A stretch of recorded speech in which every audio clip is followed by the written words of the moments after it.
You know, I have to, music, sit here for hours and hours, days, weeks before anything pops out that I feel is good enough to keep that speaks to me. For decades, Benny Andersson let the music speak for him. As the creative force behind ABBA, he gave the world songs that still echo across generations, but when ABBA ended, the applause faded, and Benny carried personal losses and quiet struggles he never shared publicly. Behind the hits was a story involving her, a chapter he kept carefully hidden while rumors swirled for years. Now at 78, Benny is finally breaking his silence. He confirms the truth fans have long wondered about her, about the fallout after ABBA, and about what's really happening with the band today. Before reaching the moment he's finally opened up about, it helps to look back at where Benny Andersson's story began. Benny Andersson was born on December 16, 1946 in Stockholm's Vasan district. Music surrounded him from the start. His father Gösta and his grandfather Ephraim both played the accordion, and when Benny was 6, they bought him one of his own. Through them, he discovered Swedish folk music, traditional tunes, and schlager. While records by artists like Katarina Valente and Elvis Presley introduced him to a wider world of sound, that early mix of styles would stay with him for life. By the age of 10, Benny had taught himself piano, inspired by musicians he admired and driven more by curiosity than formal training. School never truly held his attention, and at 15 he left to focus on music, performing at youth clubs around Stockholm. During those years he met his first partner Christina Granville, and together they had 2 children, Peter and Helen. In 1964 Benny joined a group with Christina called Elvret Spelman Slag, a tongue-in-cheek name reflecting their electric instruments. While playing mainly instrumental pieces, Benny began writing his own songs, quietly laying the foundation for what would come next.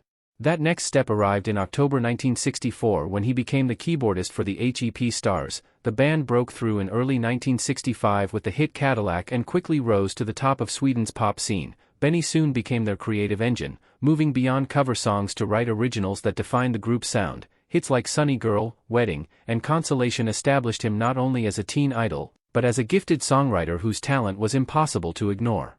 Benny's path toward ABBA truly began in June 1966 when he met Björn Ulvaeus. The two connected immediately and started writing songs together, beginning with Isn't It Easy to Say, later recorded by the HEP Stars. Benny also collaborated with lyricist Lasse Berghagen, and one of their songs, Hedge Clown, placed second at the 1969 Mello Festival, Sweden's Eurovision selection.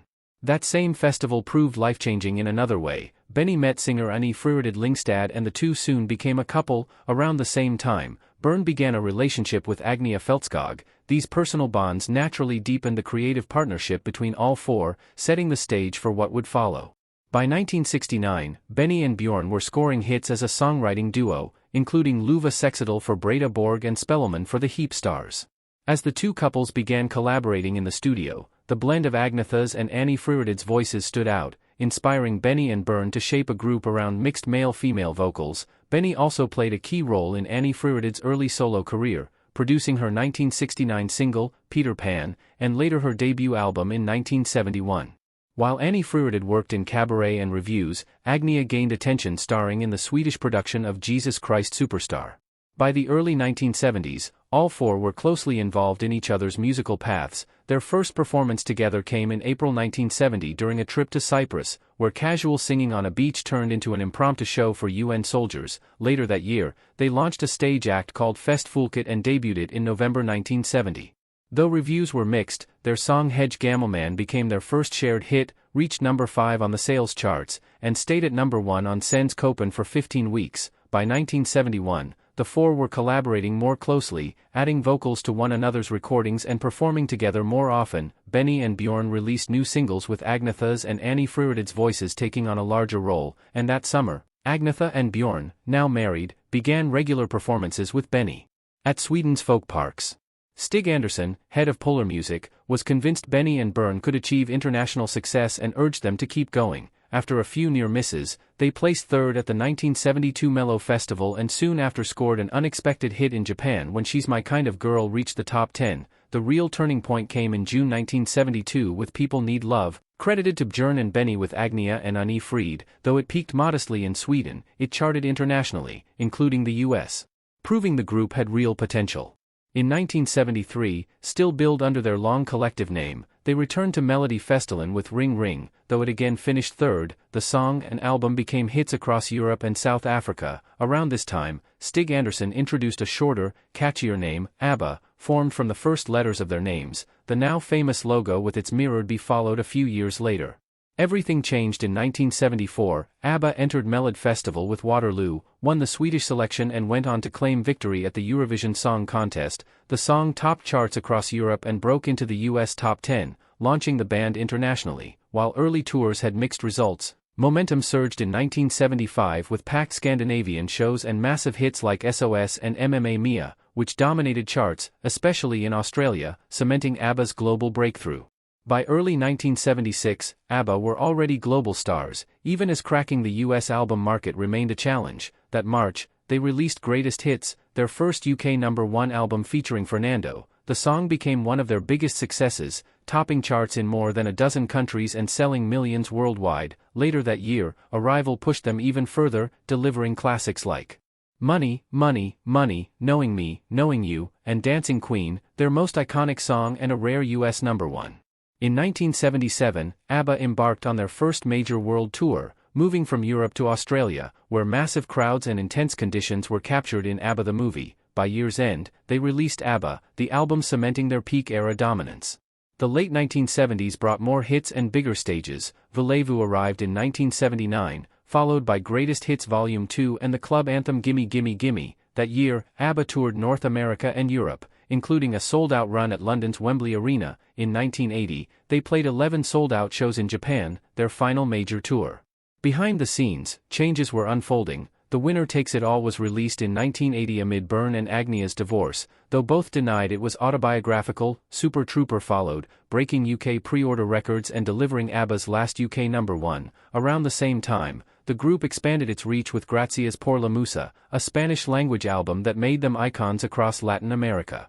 By 1981, the cracks were harder to ignore. While the band recorded rare projects like Hova's Vitni to mark personal milestones, Benny Andersson and Annifrid Lyngstad announced their divorce. It later became clear that Benny Andersson and Annie Fred Lyngstad's marriage had been troubled for years. By the time their divorce was announced in 1981, Benny had already met Mona Nerklid, whom he married that November. Still, work continued. Early that year, Andersson and Björn Ulvaeus returned to songwriting, and by spring, ABBA were back in the studio. They filmed the TV special Dick Cavett Meets ABBA and released The Visitors, an album that marked a clear shift in tone, more introspective and somber. It explored themes of separation, political tension, aging, and emotional loss. One of Us became the album's standout single, reaching #1 in Germany and marking ABBA's final top 3 hit in the UK. While The Visitors topped charts across much of Europe, its global impact was more muted than earlier releases. In the US, When All Is Said and Done became their last top 40 hit, reflecting the group's growing sense of closure as personal tensions became harder to ignore. In 1982, attempts to record a new album stalled, only a handful of songs were completed, and dissatisfaction led to the sessions being abandoned. Instead, ABBA released the singles, The First 10 Years, accompanied by new tracks, including The Day Before You Came and Under Attack. Though the singles had mixed chart results, the compilation itself topped charts in several countries. Under Attack ultimately became ABBA's final release. That November, the group made a brief promotional tour, appearing on television in the UK and Germany. On November 19, 1982, they filmed their last Swedish TV appearance. Less than a month later, on December 11, ABBA performed together for the final time via a live broadcast to British television. ABBA was never just a pop group with catchy melodies and glamorous costumes. It was built on two real-life love stories. In the early 1970s, the band consisted of two couples, Agnetha Fältskog and Bernos and Benny Andersson with Annie Fred Frida Lyngstad. Fans were drawn to the romance, believing the love songs on stage reflected real relationships off it as well. Agnia met Byrne in 1968 and they married in 1971, welcoming two children during ABBA's rise to fame. But constant touring and intense pressure took their toll. In 1979, at the height of the band's success, they divorced. The split was especially painful for Agnia, who later spoke openly about needing therapy. Around that time, Byrne wrote The Winner Takes It All, a song Agnia delivered with raw emotion, later admitting it was difficult but powerful. Though they publicly described the divorce as amicable, Agnia later acknowledged that no divorce, especially with children, is truly easy. Benny and Frida's relationship followed a similar path. they met in 1969, lived together by 1971, and married in 1978. Just 2 years later, they separated. While they initially claimed to remain close, it later emerged that Benny had fallen in love with another woman, Mona Nerklet, whom he married in 1981. Frida later explained their breakup simply: they had grown apart.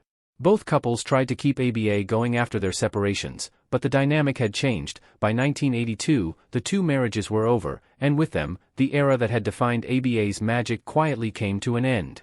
After ABBA ended, Bernas and Benny Andersson moved forward together and thrived. They created the musical Chess, developed Mamma Mia for both stage and film, and continued producing music for other artists. Their success never slowed, and their fortunes grew into the hundreds of millions. For Agnetha Fältskog and Anfried Frida Lyngstad, life after ABBA was far more private and often painful. Agnetha struggled with stage fright, a fear of flying, and the emotional toll of touring far from her children. Shy by nature, she felt increasingly uncomfortable in the public eye. After her divorce from Bern, she entered a series of troubled relationships and later remarried in secret, only to divorce again a few years later. Personal tragedy followed with the deaths of both her parents. She withdrew almost completely, eventually living in isolation in the Swedish countryside. One of the darkest chapters came when she became involved with a longtime stalker, a relationship that ended badly and forced her to seek legal protection. Though she briefly returned to music with a solo album in 2004, she soon retreated from public life once more.